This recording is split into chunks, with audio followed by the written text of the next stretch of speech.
오늘 아침에 우리가 함께 나누었죠. 무엇을 구해야 할지 모르고 어떤 기도를 드려야 할지 모르겠고 특별한 기도 제목이 없을 때 무조건 무엇을 먼저 구하시라고요? 성령 충만을 구할 수 있는 하나님의 사람들 될 수 있기를 간절히 소원합니다. 우리 그 은혜와 또 기대와 사모하는 마음 가지고 우리 함께 믿음으로 선포합시다. 하나님이 함께 하시면 됩니다. 하나님이 함께 하시면 됩니다. 제가 잊어버려서 지금 하는 게 아닙니다.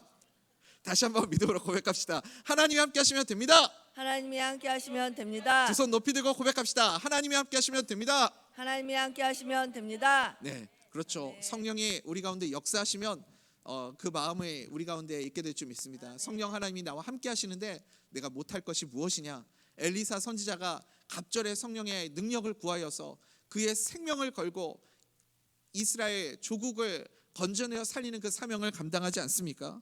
하나님 앞에 엘리사 선지자가 그렇게 갑절의 성령의 역사를 구하였던 이유는 다른 것 아닙니다. 자기의 욕심을 채우기 위한 것도 아니고 자기의 사역에 뭔가 성과를 이루기 위해서도 아니고 엘리야보다 자기가 더 대단한 사역을 감당하고 싶은 마음이 있어서도 아니었습니다. 오직 이스라엘을 구원하고자 하는 마음, 그들을 건져내서 살리고자 하는 그 마음 한 가지였습니다. 우리에게도 갈급한 심령이 있잖아요. 간절한 마음이 있잖아요. 우리 가정 가운데 막혀있는 모든 문제들, 지금까지 기도하고 하나님 앞에 부르짖고 간구하였어도 열리지 않는 수많은 일들, 갑절의 성령의 영감을 하나님께 구하며 그렇게 뜨겁게 6월 한 달 우리의 심령을 주님 앞에 불태울 수 있기를 소망합니다. 그러면 하나님께서 반드시 응답해 주시고 역사해 주시는 하나님의 놀라운 은혜들 우리가 만나고 체험하고 경험하게 될 줄 믿습니다. 이제 엘리야가 회오리 바람을 타고 하나님께 올라가고 이 본격적인 이 영적 계승이 엘리사 선지자에게 이루어지는 것을 볼 수 있습니다. 엘리야에게서 엘리사에게로 이 영적인 권위가 넘어갔다라는 것을 상징하는 그 물건이 무엇입니까? 엘리야의 겉옷이죠. 엘리야의 겉옷.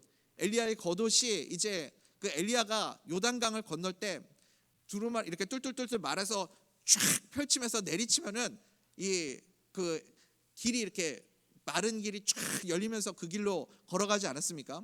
그래서 엘리야 선지자가 요단강을 그렇게 건너가죠. 그리고 회오리 바람을 타고 올라갔는데 겉옷을 벗어두고 올라갔나 봐요. 그래서 남겨진 그 겉옷을 엘리사가 또 주워가지고 그걸 이렇게 뚫뚫뚫뚫 말아서 땅에다가 쫙 내려칠 때 어떤 일이 벌어졌어요?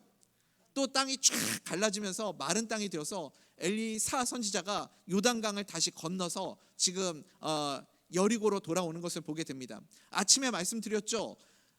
엘리야 선지자가 올라갔던 방향 여러분 기억하십니까? 길갈에서 시작해서 베델로 올라가서 여리고로 나와가지고 그래서 다시 요단강을 건너왔죠. 요단강을 건넜다라는 것은 길갈로 돌아가고 있다는 뜻이에요. 길갈로 돌아가면 하나님의 심판이 임하는 것인데 그런데 엘리사 선지자의 그 간절한 기도 때문에 하나님이 심판을 유보하셨죠. 그래서 엘리사 선지자가 이제 겉옷을 내리쳐서 요단강이 다시 열렸다라는 건 뭐예요? 하나님이 다시 기회를 주셨다라는 거예요. 다시 기회를 주셔서 다시 여리고로 들어가고 있는 그 모습을 우리가 확인할 수 있습니다. 그래서 이제 엘리야의 시대는 지나가고 엘리사의 시대가 왔다. 이것을 하나님께서 선포하시는 보여주시는 상징적인 그림이 엘리야의 겉옷이었습니다. 여러분 그런데 우리가 이 엘리야의 겉옷에 너무 어떤 의미를 부여할 필요는 없어요. 엘리야의 겉옷이 대단한 게 아니잖아요. 오늘 우리의 본문 말씀을 통해서 우리가 함께 나누는 핵심 메시지가 무엇입니까? 오직 예수 그리스도만 남겨지는 우리의 삶이 되기를 간절히 소원합니다. 우리의 사역도 우리의 삶도 우리의 인생도 예수 그리스도만 남겨지는 그런 삶이 되기를 간절히 소원합니다. 제가 소원하는 게 그거예요. 그냥 우리가 부르는 찬송처럼 이름 없이 빚도 없이 아낌없이 우리가 하나님 앞에 드리리다 그렇게 고백하는데 저는 정말 이름 없이 빚도 없이 역사의 뒤안길로 사라지고 예수의 흔적만 남기게 되는 그것이 제 삶의 고백이고 제 평생의 소원입니다. 그냥 이름 없이 빚도 없이 열심히 예수님만 남기고 예수님만 증거하다가 예수님만 남겨지는 삶, 그것이 가장 가치 있고 존귀한 인생을 살아가는 삶인 줄 믿습니다. 엘리야의 겉옷인데요, 이 겉옷을 우리가 너무 또 이거 가지고 뭐 어떤 의미를 부하려고 하는데요, 제가 어렸을 때였어요. 어렸을 때 부흥회가 진짜 많았거든요. 요즘에는 부흥회가 많이 없는데 부흥회가 있으면 교회 안에서도 많이 있었고 또 어디서 이렇게 유명한 기도원 같은 데 들어가면 유명한 목사님의 그 부흥회를 우리가 또 직접 이렇게 앞에서 볼 수 있잖아요. 지금도 생각나는데 목사님의 성함은 생각이 안 나요. 이 부흥사님들은 다 이렇게 어떤 자기들만의 그게 있거든요. 다 그 포마드 기름 쫙 발라가지고 머리 올백으로 딱 넘기고 백 정장에 하얀색 정장에 백구도 딱 신고 나오셔가지고 막 말씀을 전하시는데 저만 그걸 기억하는 게 아니라 많은 목사님들 만나서 유학 시절에 이렇게 얘기를 해보면 그 부흥회 때 은혜를 받으신 목사님들이 참 많아요. 그때 또 목회자로 헌신하신 분들도 많고 선교하시겠다고 선교사로 헌신하신 분들도 계시고. 근데 어떤 부흥사님은 이렇게 설교하다가 중간에 막 성경 구절을 던져요. 요한복음 몇 장 몇 절, 열왕기하 몇 장 몇 절 막 해서 막 이렇게 설교하시다가 눈 마주치는 성도에 있으면 막 던져요, 성경 구절을. 그러면 그 성도님들이 오늘 우리 임마누엘 성가대 그 찬송 부른처럼 아멘 하면서 막 받는 거예요, 그 말씀을. 그래서 그 말씀 이렇게 막 던지는 목사님도 생각이 나고, 제가 지금도 생생하게 기억나는 것 중에 한 가지가 어떤 목사님이 설교하시다가 갑자기 겉옷을 벗어가지고 엘리야의 겉옷이다 막 이렇게 던져요. 그러면 성도님들이 아멘 하면서 막 그 옷을 막 받으려고 막 그랬던 기억이 지금도 나요. 그게 그 막 은혜를 사모하고 간절한 심령으로 또 그렇게 겉옷을 받으려고, 마치 야구장에 가면 그 홈런볼 받으려고 하시는 분들처럼 그렇게 막 서로 그 겉옷을 받으시려고 그랬던 분들이 계세요. 근데 지금 생각해 보면 참 유치한 일인데, 그런데 그때는 그래도 은혜를 사모하고 간절한 성도님들의 그런 간절한 마음들이 있었기 때문에 하나님께서 그 가운데도 긍휼을 베푸시고 은혜를 베푸셨구나라는 생각이 듭니다. 그래서 여러분 지금 요즘에는 그런 분들 안 계시겠지만 누가 이렇게 겉옷 벗어서 옛다 엘리야의 겉옷이다 하고 던져주시면 받지 마시라고요. 엘리야의 겉옷에는 아무 의미가 없습니다. 엘리야의 겉옷에는 능력이 없어요. 거기에는 하나님이 이제 그냥 권위를 부여해 주셨다는 상징적인 의미만 있는 것이지, 엘리야의 사역을 통해서 엘리야가 이름을 남기는 사역을 한 것이 아니잖아요. 오직 우리의 사역의 뒤에는 예수님만 남겨지기를 소원합니다. 그래서 이제 엘리사 선지자가 엘리야의 겉옷을 주어서 땅을 내려치고 요단강이 다시 한번 갈라져서 다시 한번 여리고로 돌아오게 됩니다. 가나안으로 돌아오게 되었다. 이게 사실은 오늘 본문의 핵심이죠. 다시 하나님께서 이 은혜를 베풀어 주셔서 다시 시작할 수 있는 기회를 주셨다라는 겁니다. 엘리야보다 하나님의 갑절의 영감을 받아가지고 그래서 돌아왔죠. 엘리사는 그래서 이제 그의 사명을 감당하는 사역들을 시작하게 됩니다. 오늘 우리가 읽은 본문 말씀에 다 읽진 않았지만 열왕기하 2장에는 엘리사의 사역이 본격적으로 시작되었음을 알리는 두 가지 중요한 사건이 기록되어 있습니다.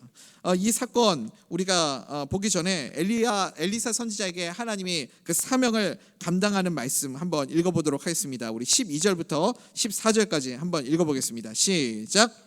엘리사가 보고 소리 지르되 내 아버지여 내 아버지여 이스라엘의 병거와 그 마병이여 하더니 다시 보이지 아니하는지라.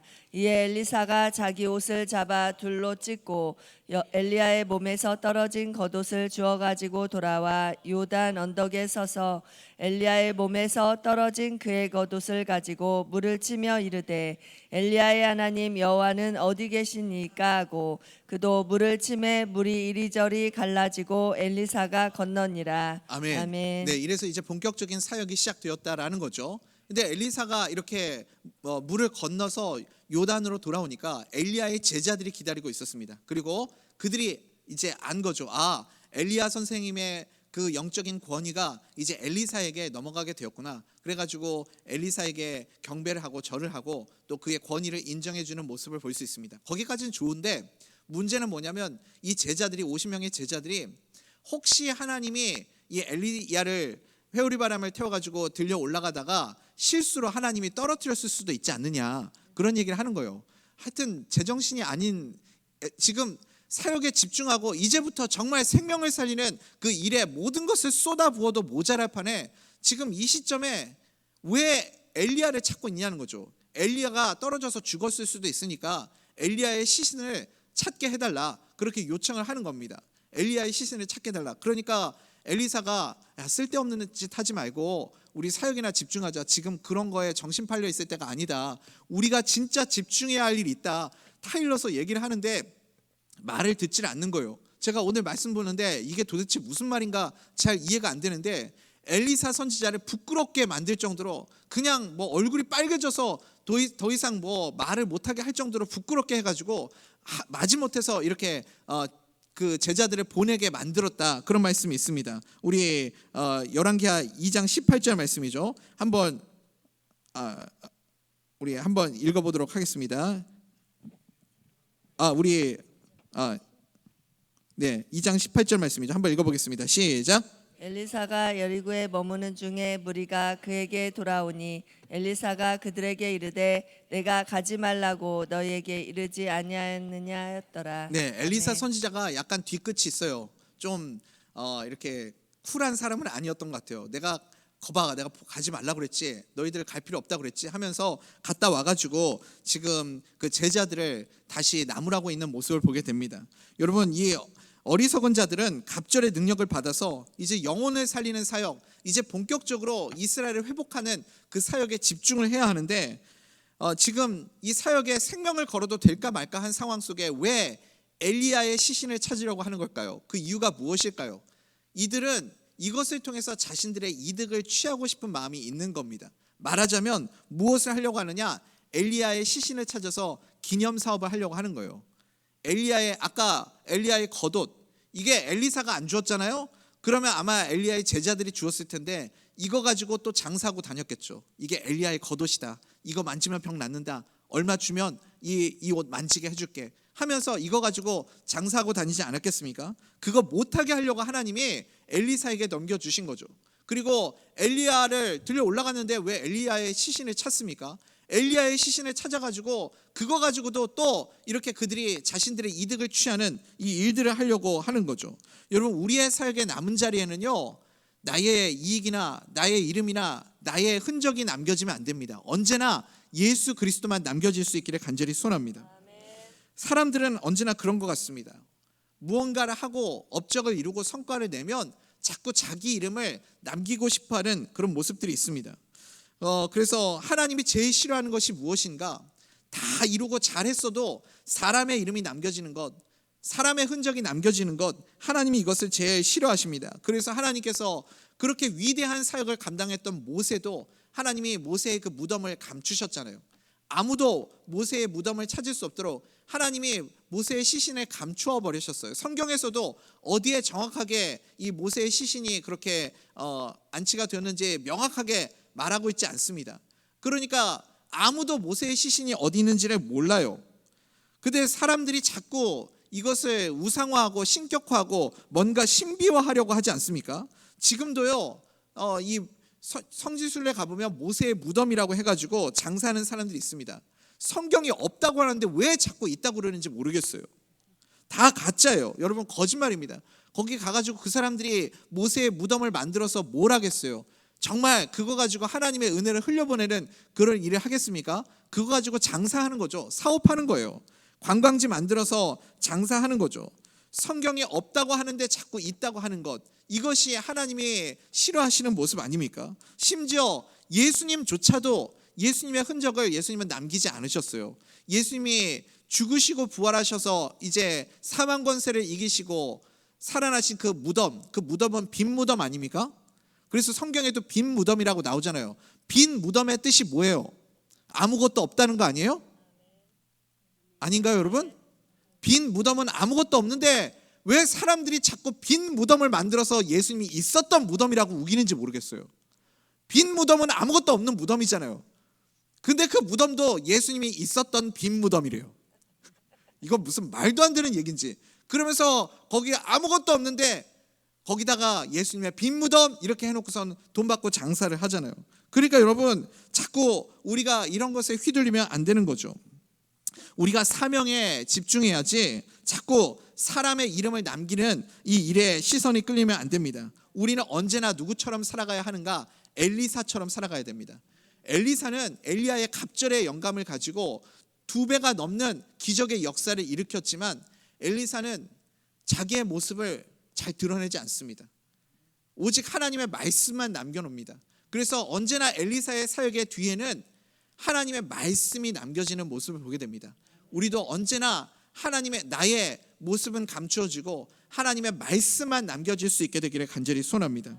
엘리야보다 갑절의 능력을 받아서 생명을 살리는 그 사역에 집중하는 엘리사처럼 우리도 생명을 살리는 일에 우리 모든 것을 쏟아부을 수 있는 대전 명성교회가 되기를 간절히 소원합니다.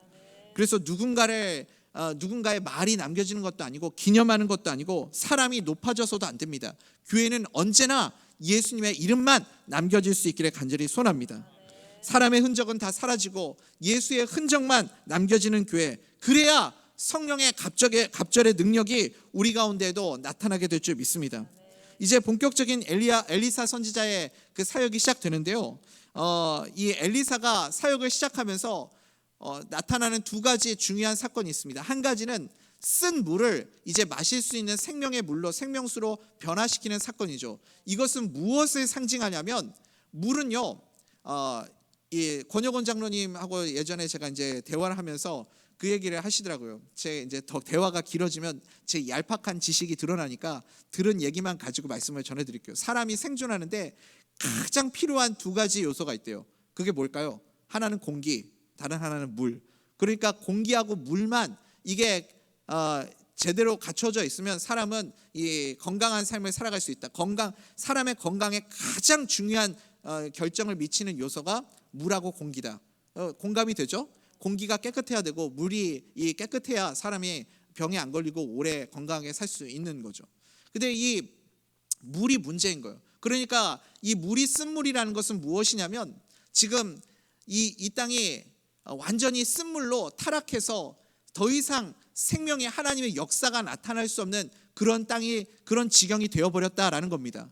여러분, 우리 이번 갈멜산 비전 새벽기도의 주제가 뭐죠? 이 땅에 쓴 물을 주의 은혜로 고치소서 아닙니까? 그냥 제 머릿속에서 아무 생각 없이 나온 말씀이 아니라, 이 주제가 아니라 오늘 열왕기하 2장 22절 말씀 가지고 이 땅에 쓴 물을 주의 은혜로 고쳐주시옵소서. 엘리사 선지자가 그러니까 물을 고친다라는 것은 이 이스라엘의 아주 그 근본 뿌리 속에 있는 죄악의 그 죄된 속성을 근본을 치유하고 고치는 사역을 하였다라는 것을 상징하는 의미를 가지고 있습니다.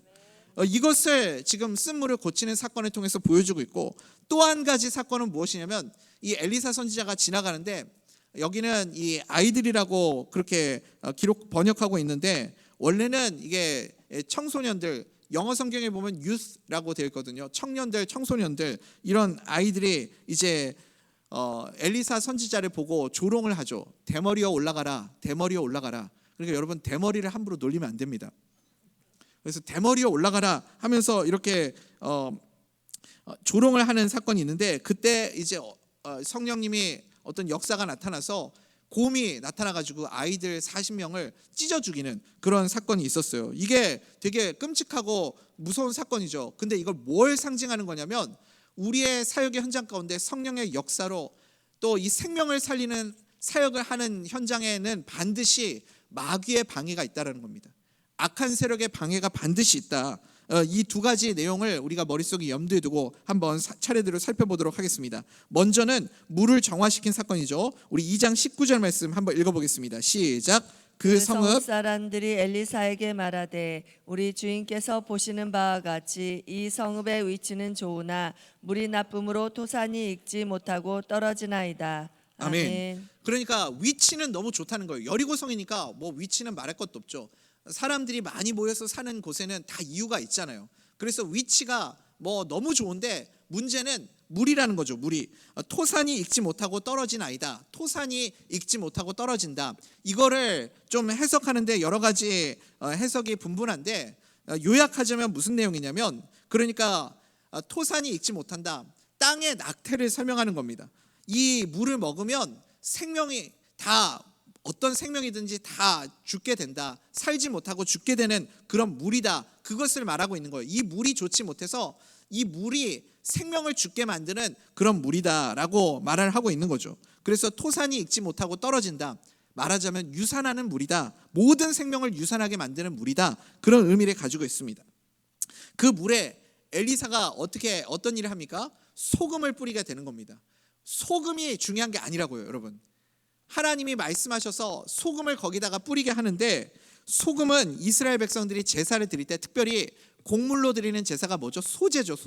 소제로 하나님 앞에 드리게 될 때 거기에 소금을 넣었습니다. 그러니까 이제 이 물이 거룩한 물이 되었다, 하나님이 만지시는 물이 되었다라는 것을 상징하는 의미로 소금을 거기다가 집어넣은 거죠. 그래서 소금을 뿌릴 때 거기 그 쓴 물이 정화가 되고 깨끗하게 되는 모습을 우리가 확인할 수 있습니다. 이것이 소금이 고친 것이 아니라 무엇으로 그 쓴 물을 고친 거예요? 하나님의 말씀으로 고쳤다. 이게 중요한 겁니다. 하나님의 말씀이 이 물의 근원을, 병든 죽어가는 근원을 고칠 수 있었다. 그러니까 여러분, 생명이 죽어가는 생명을 다시 살아나게 하고 고칠 수 있는 그 힘의 근원이 어디에 있어요? 하나님의 말씀에 있으면 여러분 믿으시기 바랍니다. 갑절에 성령님의 역사가 나타날 때 엘리사가 무엇으로 그 사역을 감당하는가? 하나님의 말씀이었다. 하나님의 말씀 가지고 일한다는 겁니다. 그러니 사랑하는 우리 대전면석교 성도님들, 우리 인생의 삶 가운데도 하나님의 말씀을 붙잡으십시오. 하나님의 말씀이 우리의 삶 가운데 역사하시기를 사모하십시오. 그러면 엘리사의 기적의 역사가 쓴 물이 마실 수 있는 생명의 물로 우리 가정의 근원적인 깊은 문제들을 치유하시고 회복시켜 주시는 하나님의 놀라운 은혜의 역사를 누리게 될 줄 믿습니다. 우리 그 말씀 읽어봅시다. 20절부터 22절입니다. 시작. 엘리사가 이르되 새 그릇에 소금을 담아 내게로 가져오라 하매 곧 가져온지라. 엘리사가 물 근원으로 나아가서 소금을 그 가운데 던지며 이르되 여호와의 말씀이 내가 이 물을 고쳤으니 이로부터 다시는 죽음이나 열매 맺지 못함이 없을지니라 하셨느니라 하니 그 물이 엘리사가 한 말과 같이 고쳐져서 오늘에 이르렀더라. 아멘. 그러니까 중요한 것은 하나님의 말씀이에요. 소금이 아니라 하나님의 말씀으로 그 쓴물을 고치고 이스라엘의 그 깊은 죄악의 근원을 하나님의 말씀으로 치유하게 되었다. 이것을 우리에게 말씀하고 있습니다. 그러니 언제나 우리 가정의 깊은 문제의 근원을 하나님의 말씀으로 치유할 수 있어야 됩니다. 하나님의 말씀만이 우리를 깊은 문제 속에서 다시 한번 회복시키고 살릴 수 있음을 여러분 믿으시기 바랍니다. 우물가의 그 수가성 여인도 그랬죠. 마찬가지였죠. 하나님의 말씀이 그 안에 들어가는 순간 그녀 안에 있었던 그 목마름의 문제가 해결되지 않습니까? 우물가의 물로 해결되는 것이 아니라 예수 그리스도의 생명의 말씀이 그 안에 들어가게 될 때 그 영원히 목마르지 않는 생수를 마시게 되는 거죠. 우리가 이렇게 배가 아프거나 머리가 아프거나 이럴 때 진통제를 먹죠. 진통제는 사실 내 몸 안에 나타나는 어떤 그 통증의 현상을 잠시 완화시켜주는 역할을 하는 것이지, 이 진통제가 치료의 근본적인 문제를 해결해주는 약은 아닙니다. 진짜 치료제는 아니죠. 문제의 근원을 고쳐야 병이 낫는 것 아닙니까? 왜 머리가 아픈지, 왜 배가 아픈지, 왜 이 통증이 있는지 그 근원을 고쳐야 병이 깨끗하게 낫게 되는 거죠. 그러니까 우리가 진통제를 먹는 것처럼 다른 것을 가지고 아무리 내 삶의 문제를 해결하려고 해도 잠깐 문제가 해결되는 것처럼 보일 수는 있지만 그 문제의 근원, 뿌리를 생명의 하나님의 말씀으로 치유하지 않으면 우리의 삶의 문제들이 근원적으로 고쳐질 수 없다. 이것을 말씀하고 있는 겁니다. 하나님의 말씀이 우리 삶의 모든 문제의 근원 치료제임을 여러분 믿으시기 바랍니다.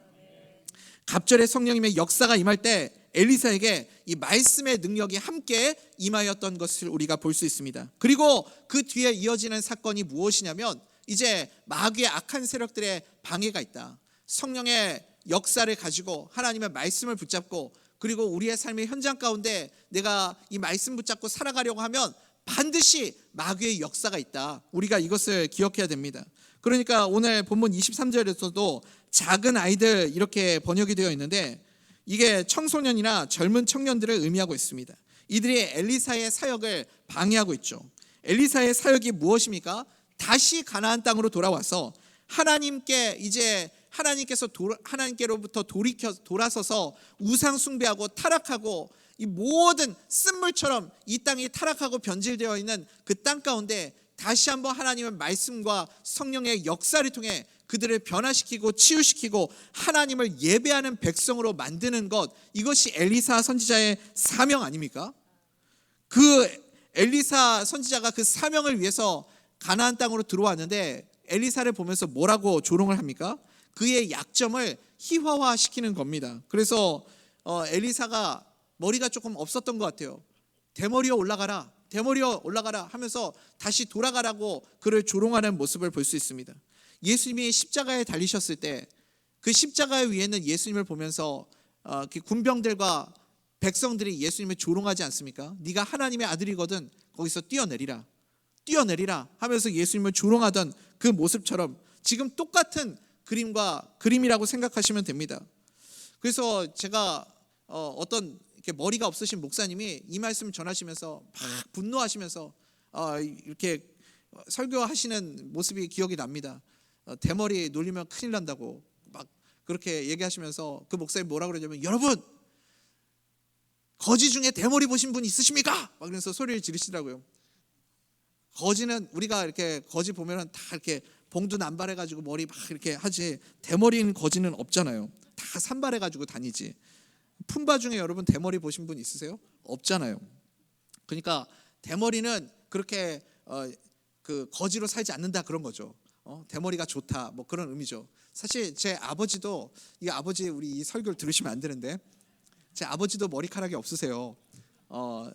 40대 때부터 머리카락이 없으셨던 것 같은데, 제가 그래가지고 이제 아버지 대머리는 유전이라고 하지 않습니까? 아버지가 머리가 없으셔서 제가 이제 머리카락이 없을까봐 어렸을 때부터 많이 이제 고민이 많았습니다. 보면 지금도 이렇게 여기 많이 걱정해 주시는 분들이 계시는데, 이게 제가 정수리가 여기가 헝해요. 근데 이게 그래서 많은 분들이 이 목사님 이게 탈모 오는 거 아닌가 이렇게 걱정해 주시는 분들이 많은데, 초등학생 때부터 그랬어요. 그래서 이게 그 정수리가 이게 비어 있는 것 때문에 제가 이게 대머리가 될까봐 좀 걱정을 많이 했거든요. 근데 저희 아버지께서 그 얘기를 하시더라고요. 아버지께서 이제 혼자 유학 가셔서 박사 공부하시면서 너무 고생을 많이 하고 머리를 많이 쓰다 보니까 머리카락이 이렇게 많이 빠지셨다고. 그래서 제가 다짐을 했죠. 공부를 열심히 하지 말아야 되겠다. 그 얘기를 듣고 펜을 놓았던 학창 시절에 그 기억이 있습니다. 어쨌든 그래서 저희 아버지께서 머리카락이 없으세요. 근데 이제 또 어떤 분이 그 얘기를 하시더라고요. 원래 이 대머리 유전은 한 대 걸러서 이렇게 유전이 된다. 그 얘기를 해가지고 저를 이제 위로해 주시려고 그 얘기를 했는데, 제 조부님 사진을 보니까 조부님도 머리가 없으시더라고요. 그래서 제가 아직도 늘 겸손하게, 저는 교만할 수가 없어요. 자칫 방심하면 저도 어느 순간 그날이 올 수 있다. 그래서 늘 겸손하게 주의 은혜를 구하며 그렇게 살아가고 있습니다.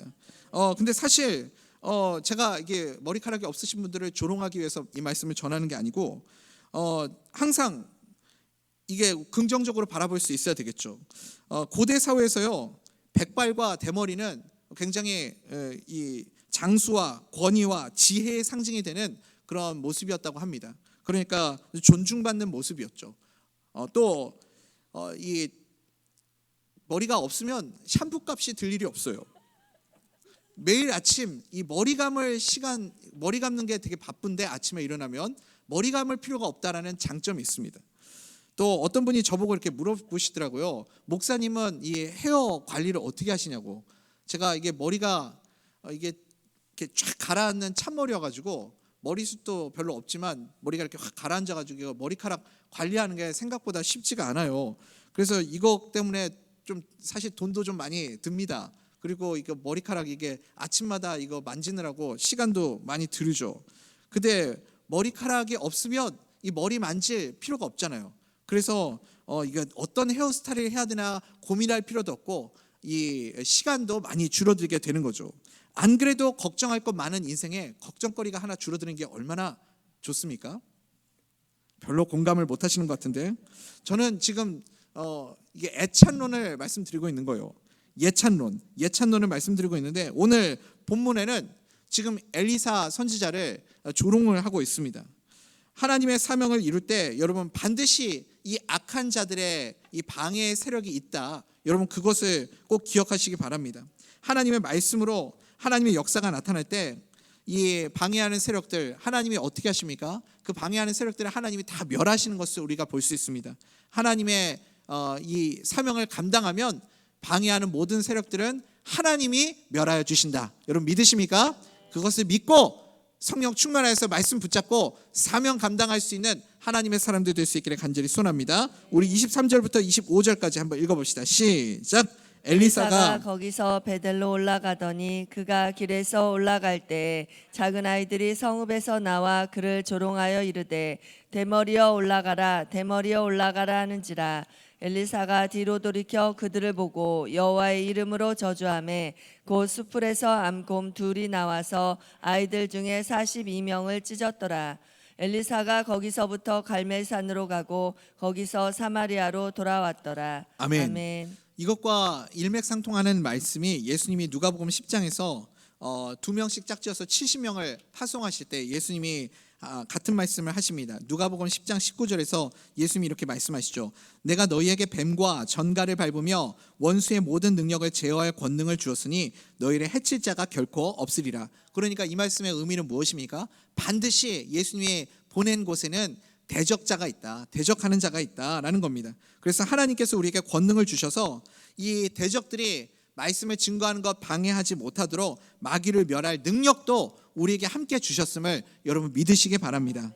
고린도후서 10장 4절의 표현에 의하면 우리의 싸우는 무기는 육신에 속해 있지 않고 오직 어떠한 견고한 진도 무너뜨리는 하나님의 능력이라 이렇게 말씀해요. 하나님의 능력이 우리 가운데 있어서 어떠한 견고한 진도 무너뜨릴 수 있는 그 힘도 우리에게 주시는 줄 믿습니다. 그래서 언제나 먼저 우리는 무엇을 구해야 하냐면 엘리사 선지자처럼 성령 충만을 구해야 하는 거예요. 6월 한 달은 여러분 무조건 기도를 시작하실 때 성령 충만부터 구하시기 바랍니다. 성령 충만을 구하고 그리고 엘리사 선지자처럼 갑절에 성령의 능력을 구하여서 우리 삶에 막혀있는 모든 문제들을 주님의 은혜로 풀어낼 수 있는 믿음의 사람들 될 수 있기를 간절히 소원합니다. 우리 삶에 막혀있는 모든 문제의 근원 하나님의 말씀도 우리에게 주셨으니 그 말씀을 붙잡고 믿음으로 나아가십시오. 말씀을 붙잡고 하나님을 신뢰하고 의지하십시오. 그러면 엘리사를 통하여서 하나님이 그 이 땅에 쓴 물을 생명의 샘수로 변화시켜 주셨던 것처럼 우리의 삶 가운데도 우리의 삶에 쓴 물들을 단물로 변화시켜 주시는 하나님의 은혜가 임하게 될 줄 믿습니다. 그래서 이 엘리사 선지자의 기도 때문에 하나님의 심판이 유보가 되었고 또 이 생명을 살리는 사역을 이어가지 않습니까?